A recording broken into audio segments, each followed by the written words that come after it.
Well my friends, আবার সেই bleeding disorder purpura হেমোরেজিকা। Purpura হেমোরেজিকা সেই রোগ, সেই জায়গা, সেই খুলনা, সেই বাংলাদেশ। একই জায়গায় যে কেন এই রোগ হচ্ছে বারবার, এটাও ইনভেস্টিগেশন করার দরকার আছে। আরও একটি বাচ্চা আমার হাতে আছে, সে এখনও বাংলাদেশে আছে, ওই খুলনা জেলায়। সেও খুলনা। আগের মেয়েটির কথা তোমাদের নিশ্চয়ই মনে আছে, দুদিন আগেও দেখা করে গেছে সেই ফুটফুটে সুন্দর মেয়েটি ফারজানা আক্তার।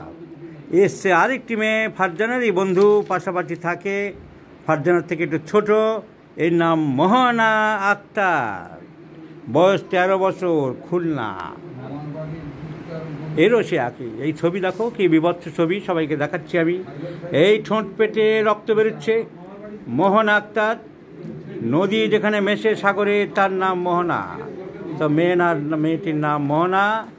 সেই মোহনার মতন প্রচুর রক্তস্রাব। মোহনাতে গিয়ে যেমন নদী কলকল করে জল ঢেলে দেয়, মোহনা নামের মেয়েটিরও শরীর থেকে কলকল করে রক্ত বেরোচ্ছে। কখনো চোখের তলা দিয়ে, কখনো হাতের তালু দিয়ে, কখনো কপাল দিয়ে, কখনো ঘাড় দিয়ে, কখনো পায়ের তলা দিয়ে, কখনো নিচের ঠোঁট দিয়ে। পারপিউরা হেমোরেজিকা কেন হয়? Due to disorder of the platelets, disorder of the coagulation. It is a defective mechanism of the coagulation factor number 8. কিন্তু কেন হচ্ছে? কোনো ভাইরাস কিনা, কোনো ব্যাকটেরিয়া কিনা, এর সঠিক কারণ জানা যায় না। শুধু এটুকু বলা যেতে পারে, it is a immunological disorder. Immunological disorder, যে কারণে আর্টারিগুলো লিক করে যাচ্ছে, আর সেখান থেকে বিন্দু বিন্দু রক্ত বেরোচ্ছে, আর সেই রক্ত এরকম ফেটে ফুটে শরীরের সমস্ত জায়গা দিয়ে বেরিয়ে আসছে। তাহলে এই পারপিউরা হেমোরেজিকা, ওই বাচ্চা মেয়েটিকে সুন্দরভাবে সারিয়ে দিয়েছি, ফারজানা আক্তারকে। তারই দেখা দেখি আরও একটা বাচ্চা খুলনা দেশের এখনও চিকিৎসা চলছে। আর এই মেয়েটি মোহনা আক্তার, যার বয়স 13 বছর, ও চলে এসেছে। কী ওষুধ দেবো এই মেয়েটিকে? রোগটোর নাম তো আমরা জানলাম, পারপিউরা হেমোরেজিকা। পারপিউরা হেমোরেজিকা। তাহলে আমাদের প্রেজেন্ট কমপ্লেন্ট আর কিছু আছে? এটি তো আমাদের কেস টেকিংয়ের নিয়ম।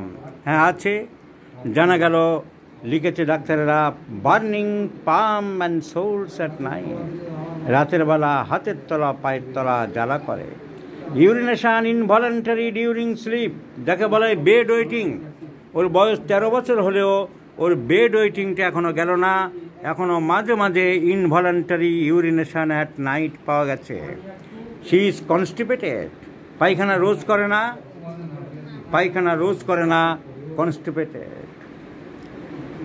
এইসব সিমটম ওর পাওয়া গেছে। সামটাইমস ভার্টাইগো এইসব আছে। পাস্ট হিস্ট্রিতে নিউমোনিয়া, জন্ডিস, ফ্যামিলি হিস্ট্রিতে অ্যাজমা।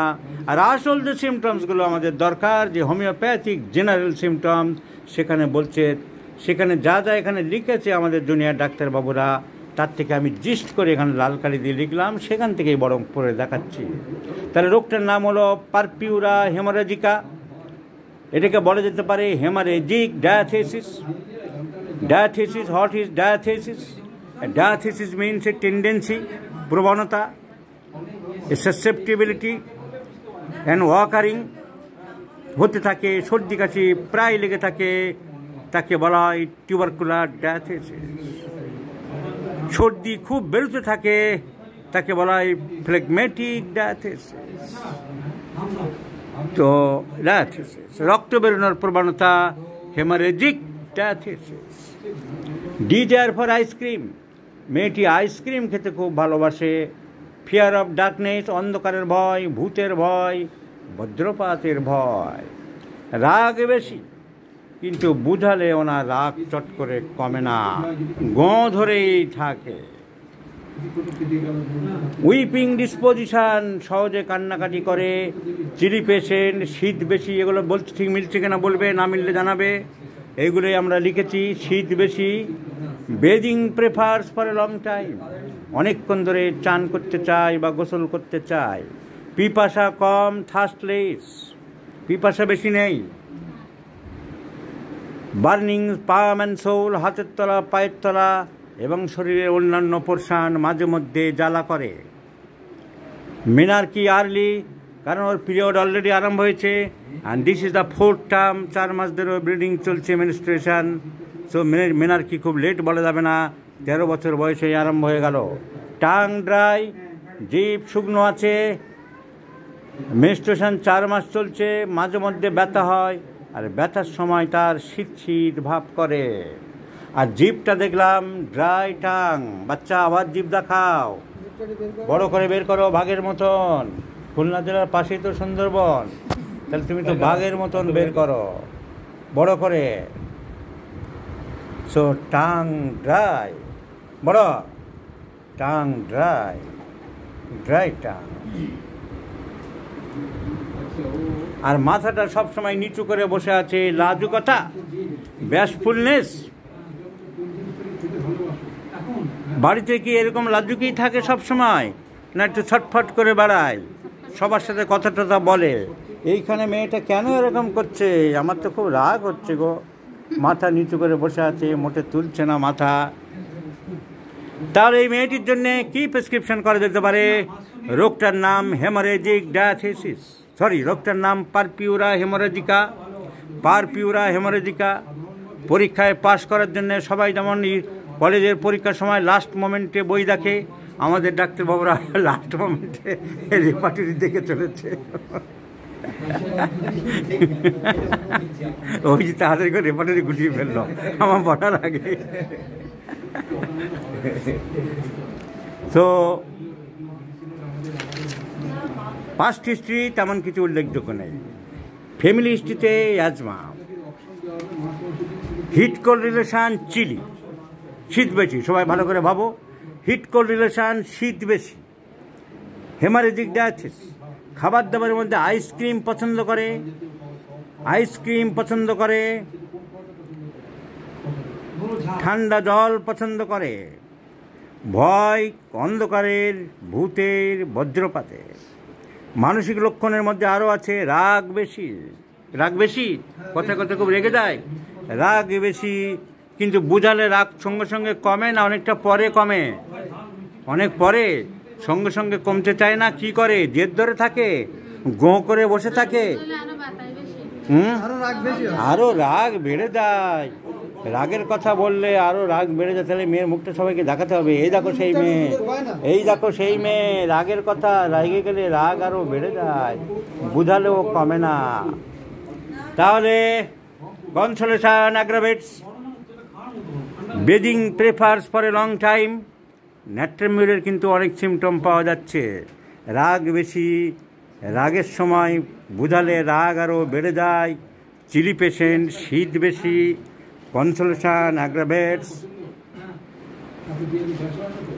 এসব সিমটম। চান করতে, গোসল করতে খুব ভালোবাসে, এইগুলো ন্যাট্রামিউরের symptom. Irritable temperament, consolation aggravates. Weeping disposition, fear of thunderstorm, desire of cold foods,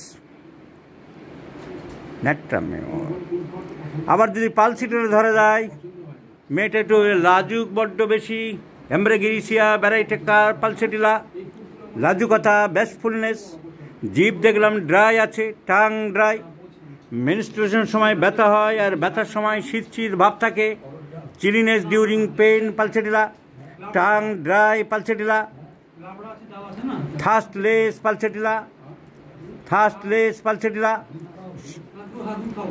তো weeping disposition, pulsatilla. Fear of darkness and ghost, অন্ধকারের ভয়, ভূতের ভয়, pulsatilla. Desire for ice cream, pulsatilla. So পালসেটিলার অনেক সিমটম দেখতে পাচ্ছি। আর পালসেটিলার মতন ঘাড় নিচু করে লজ্জায় লজ্জিত হয়ে মেয়েটি বসে আছে। আবার ফসফরাসের কিছু সিমটম ভাবা যেতে পারে। হেমারেজিক ডায়াথেসিস, আমি তো ফসফরাস দেবো বলে লিখে বসে আছি, তারপরে আবার ভাবছি কি করে যায়। আরও যাকে বলা হয় কম্পিটিটার এসে গেছে, পালসেটিলা, ন্যাট্রামিউর, এখন দুজন কম্পিটিটর এসে গেছে বলে ফসফরাস চুপচাপ বসে আছে। ফসফরাসে কী আছে? Haemorrhagic diathesis, desire for ice cream, desire for cold drinks, fear of darkness, fear of thunderstorm, chilly patient, শীত বেশি, হাতের তলা পায়ের তলা জ্বালা করে মাঝে মধ্যে শরীরে এখানে এখানে, বার্নিং, পাম অ্যান্ড সোলস। তাহলে সব তিনটে ওষুধই সমান সমান ফাইট করছে। আমরা যেমন ভোটের সময় শুনি না, খুব মজা লাগে শুনতে, অমুক কেন্দ্রে ত্রিমুখী প্রতিদ্বন্দ্বিতায় হাড্ডাহাড্ডি লড়াই চলিতেছে। এই হাড্ডাহাড্ডি লড়াইয়ে কী বলা যাবে? আমি এখন জুনিয়র হোমিওপ্যাথিক চিকিৎসক বন্ধু যারা আমার চেম্বারে এসেছেন সবার কাছে জানতে চাইব, কংগ্রেস, সিপিএম আর তৃণমূলের মধ্যে কে পাস করবে? বলুন তাপসবাবু। পালসেটিলা দিতে হবে, pulsatilla, pulsatilla, phosphorus, pulsatilla, pulsatilla, pulsatilla, pulsatilla, natrum mur, phosphorus. আমি শুনিনি। মেডোরি নাম একজন বলছে। তাহলে খুব সমস্যা। বিচারকের আসনে আমি এখন কি বিচার করিব?